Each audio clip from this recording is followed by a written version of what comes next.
Or tonight, the Beaumont Public Health Department is warning about an algae bloom in Texas waters.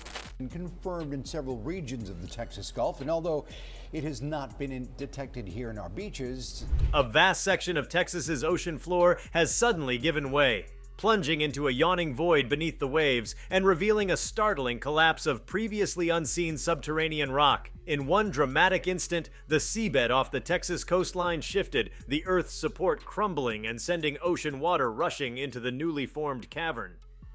The effects were immediate and dramatic. Water column disturbances, acoustic rumblings, and a rapid reconfiguration of the seafloor terrain. What was once a steady, silent bed of sediment and rock suddenly fractured, collapsing into hidden voids, creating sinkholes of alarming scale beneath the sea. Before we start, smash the like and subscribe buttons for more updates. In the moments after the collapse, the water above the failing ground pulsated. The surface pitched as currents reversed, eddies spun outward from the crater, and marine life that had known the seabed's contours found themselves above a newly formed abyss. Sediments from the collapse clouded the water, reducing visibility for miles around and creating a rapidly changing environment. Beneath the waves, hardened rock layers that had borne the weight of centuries shattered and slid, while softer layers gave way entirely. The collapse event likely emanated from a pre-existing cavity or weakened geological layer, perhaps a salt dome dissolution, an ancient karst cavern, or an industrially stressed subsurface zone that finally reached its breaking point. The location of the collapse is telling.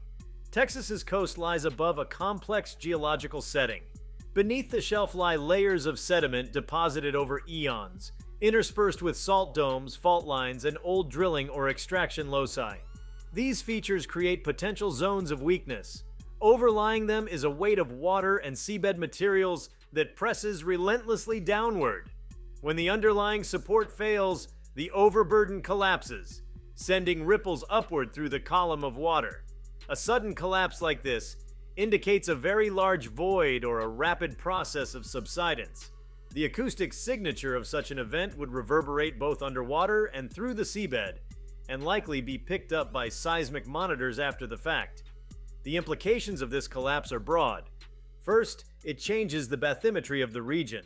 A collapsed ocean floor means anything placed above it, pipelines, umbilical cables, oil or gas platforms, or even the sediment surface itself, could now be destabilized or unsupported. The sudden drop in elevation might create a hazardous gulf beneath what used to be firm seabed. Over time, this could cause further slumping as the surrounding ground catches up to the drop, leading to additional sink-like features propagating outward from the original collapse. For marine navigation, such changes are significant. The seafloor morphology drives mapping, anchoring, navigation charts, and more.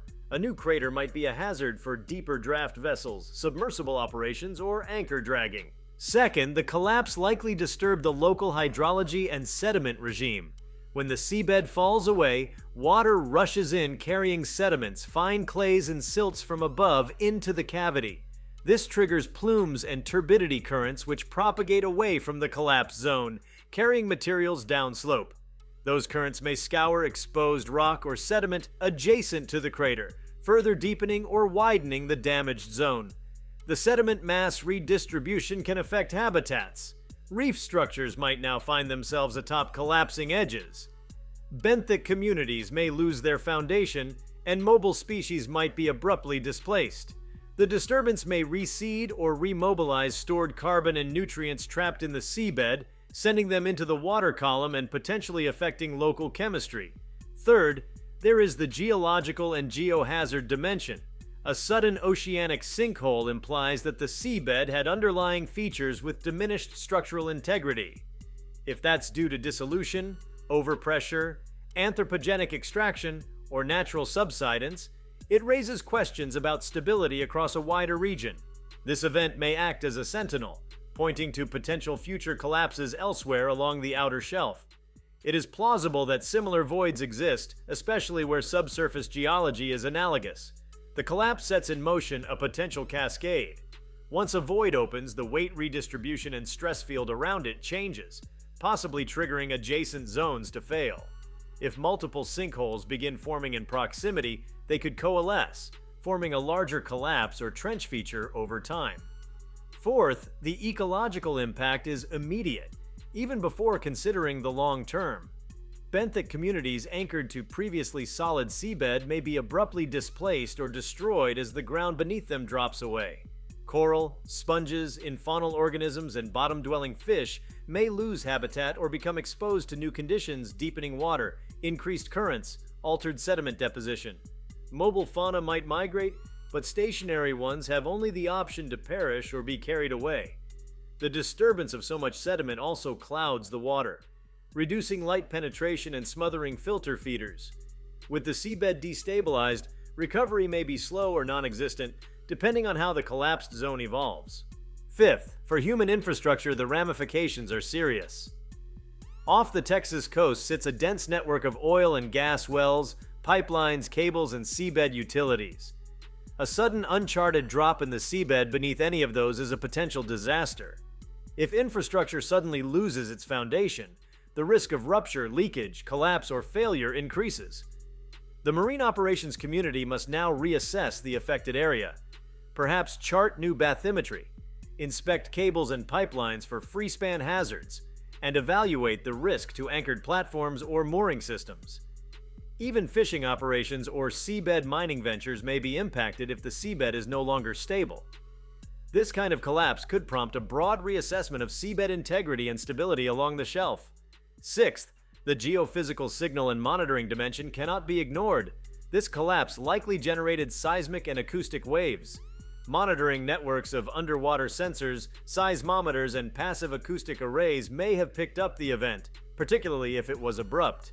Geologists will now look for initial signs that might have preceded the collapse: subtle subsidence, tremors, small cracks, bathymetric anomalies, or pressure anomalies.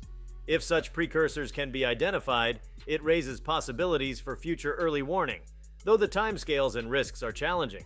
Subsea geology moves slowly and silently.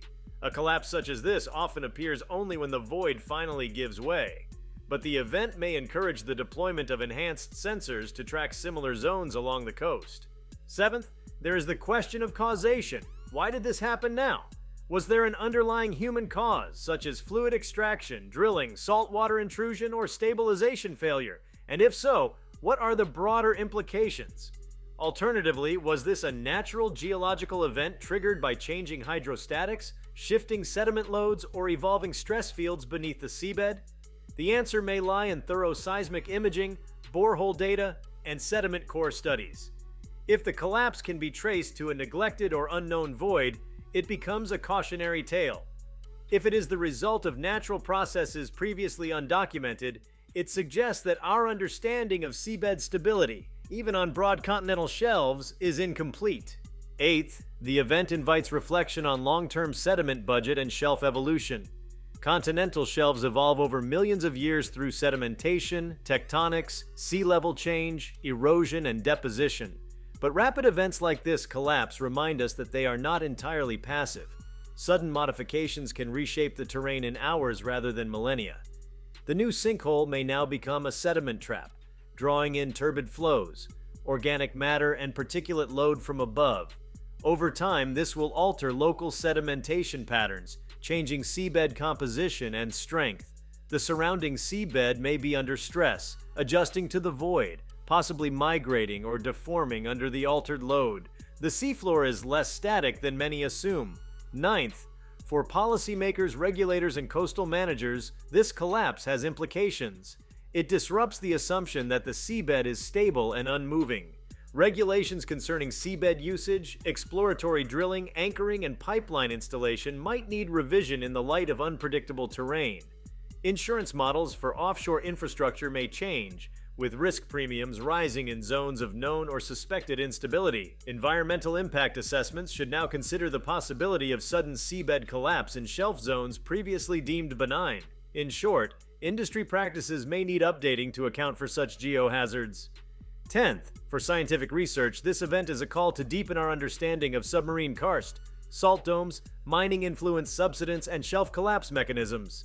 It highlights gaps in our mapping of the ocean floor and in our monitoring of how human activities influence subsurface stability.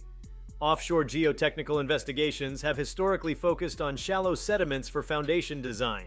Now, they may need to probe deeper, considering long-term cavity development and gradual weakness accumulation. The techniques drawn from terrestrial geology, sinkhole monitoring, ground-penetrating radar, subsidence mapping must increasingly be adapted to the marine realm. As the ocean floor off Texas now bears this large scar of collapse, its presence will reshape local marine dynamics. Currents will flow into and out of the crater, perhaps drawing nutrient-rich water downward and creating a new micro-ecosystem of sorts. But such a creation comes at the cost of what was. The seabed that supported life, infrastructure, and human expectation of stability has given way, reminding us how fragile the interface between sea and earth remains. In the coming years, the new terrain will be surveyed, studied, and perhaps reoccupied. But the memory of the collapse will linger in the landscape beneath the waves, a permanent fissure in what we once took for granted. The story of this event is not just one of a moment of collapse, but of shifting assumptions, evolving risk, and the hidden drama of the deep. The collapse of Texas's ocean floor marks a turning point in how coastal and marine scientists interpret the stability of continental margins. In the aftermath of the seabed's sudden failure, researchers have begun piecing together the intricate story of subsurface processes that built up silently for decades or even centuries before reaching this point of dramatic rupture. The immediate physical event may have lasted only moments, but its roots stretch deep into geological time. Through layers of sediment, evaporite formations, and the fluid dynamics of underground salt movement. The Gulf of Mexico, long known for its vast energy reserves and complex undersea terrain, has once again revealed that beneath its calm surface lies a world of hidden instability and geological tension. What makes this collapse so striking is not only its suddenness, but also the scale of the material movement involved. When a section of the seabed gives way, the total volume displaced can rival that of entire skyscrapers stacked beneath the waves. The vacuum created by the falling material draws in seawater and loose sediments, amplifying the collapse and creating what geologists refer to as a self-feeding subsidence loop. The water rushing into the void gains momentum, dragging down more sediments, which in turn enlarges the cavity. This dynamic cascade, driven by gravity and hydraulic pressure, can deepen the sinkhole rapidly, sometimes by tens of meters in just hours. The physical structure of the seabed changes as layers compact and settle into the newly formed void, a process that continues for days, if not weeks, after the initial event. Such a collapse is more than a geological curiosity. It's a glimpse into the invisible dialogue between Earth and ocean. Below the Texas coast, the Gulf's subsurface is threaded with salt formations, remnants of evaporated ancient seas. Over time, these salt bodies flow plastically, migrating upward under pressure and deforming the overlying rock strata. In places where groundwater or hydrocarbon extraction alters pressures, or where natural dissolution erodes the salt layers, vast hollows can develop.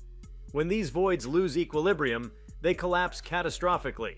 The sinkhole that appeared along the ocean floor may thus represent the surface expression of a far deeper and more extensive network of subterranean caverns. What the sea swallows in a moment might have been eroding in silence for millennia. The collapse also alters the thermal and chemical structure of the local marine environment.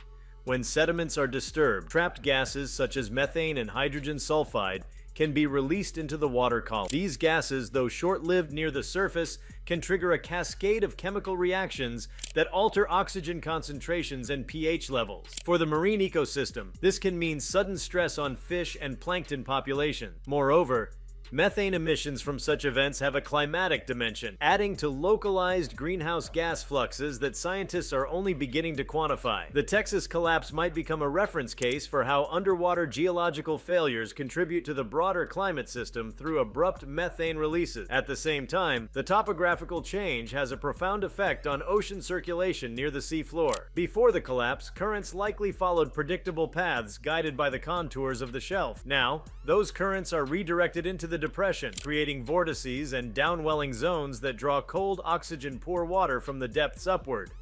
These altered flows could have far-reaching consequences. Nutrient transport, sediment resuspension, and even larval dispersal patterns might shift, subtly changing the composition of marine communities in the surrounding area. For oceanographers, the new sinkhole becomes a natural laboratory, a site where dynamic feedbacks between geology and oceanography can be observed in real time.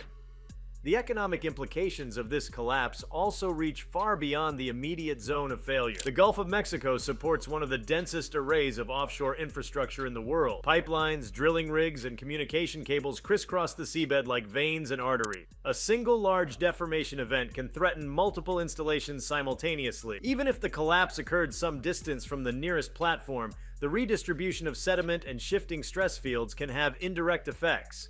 Pipelines buried in soft sediments might become suspended in mid-water where the ground has dropped, exposing them to bending forces and corrosion. Survey vessels now face the urgent task of remapping the affected seafloor to ensure safe operations. Beneath the surface, engineers and geotechnical experts will be racing to model what might happen next. The collapse may have relieved some pressure, but it could also have destabilized nearby zones. As stress is redistributed, fractures can propagate laterally, potentially leading to secondary failures. Understanding these cascading effects requires complex modeling, integrating seismic data, bathymetric scans, and fluid pressure measurements. The challenge is immense because undersea environments are difficult to monitor continuously, and the processes that lead to collapse often occur out of sight. Nonetheless, this event could push offshore industries and regulators toward developing a network of continuous seafloor observatories capable of detecting early signs of instability. The visual imagery from remote sensing equipment paints a surreal portrait. The once flat seabed now appears as a wide depression with sharply defined rims, some of which are fractured and slumped inward. The interior slopes are scarred with slide marks where sediments cascaded into the void. In the center lies a darkened pit, the probable point of maximum failure. Around it, smaller cracks and fissures radiate outward like veins on a leaf, suggesting that the stress of the collapse propagated in all directions. Sonar reflections reveal layers of displaced material settling into the new basin, a chaotic mix of sand, clay, and rock fragments. Over time, these layers will compact, eventually creating a new equilibrium profile for the seabed, but until then, the area remains unstable and unpredictable. From a historical perspective, this event fits into a long lineage of sudden geological transformations in the Gulf region. Throughout the Holocene, the Gulf of Mexico has experienced phases of subsidence and uplift, tied to salt tectonics and sediment loading, but never before has human observation captured an event of such immediacy beneath modern infrastructure. The collapse demonstrates that even well-charted regions, surveyed for decades, can harbor unseen vulnerability. It challenges assumptions made during the mid-20th century, when offshore mapping was more rudimentary and the underlying processes less understood. For geochemists, the collapse presents a unique opportunity to study the redistribution of minerals and organic matter. When the seabed breaks apart, minerals once locked within compacted layers are suddenly exposed to seawater. Iron, manganese, and other trace metals can dissolve and spread through the water, altering its chemistry. These shifts can have subtle but significant impacts on microbial communities that rely on specific chemical gradients for energy.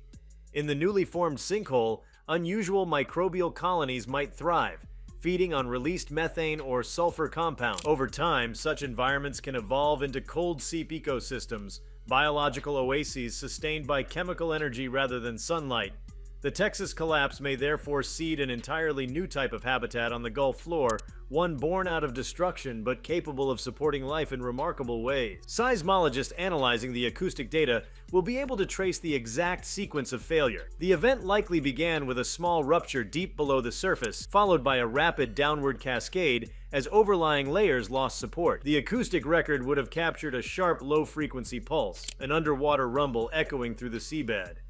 Mapping these sound signatures helps scientists differentiate between natural collapse and anthropogenic triggers such as drilling. If multiple collapses occurred in quick succession, it would suggest a chain reaction of structural failures across connected cavities. This kind of seismic detective work deepens our understanding of how complex geologic systems fail in real time. Meanwhile, ocean engineers must grapple with the practical implications. The new depression might alter sediment transport enough to affect dredging routes or port operations farther inland.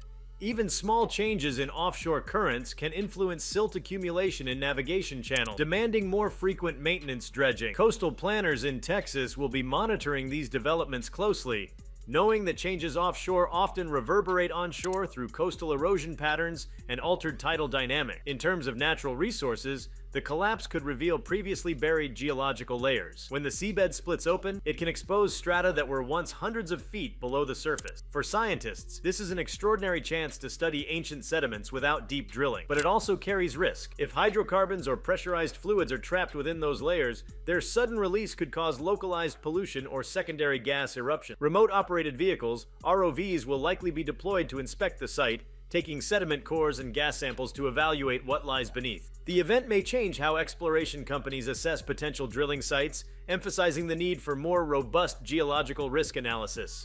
If you liked this video, please give it a like and subscribe to our channel. Also, leave your comments below and tell us, what are your thoughts on Texas's ocean floor suddenly collapsing? We want to hear from you. Thank you for watching, and see you next time.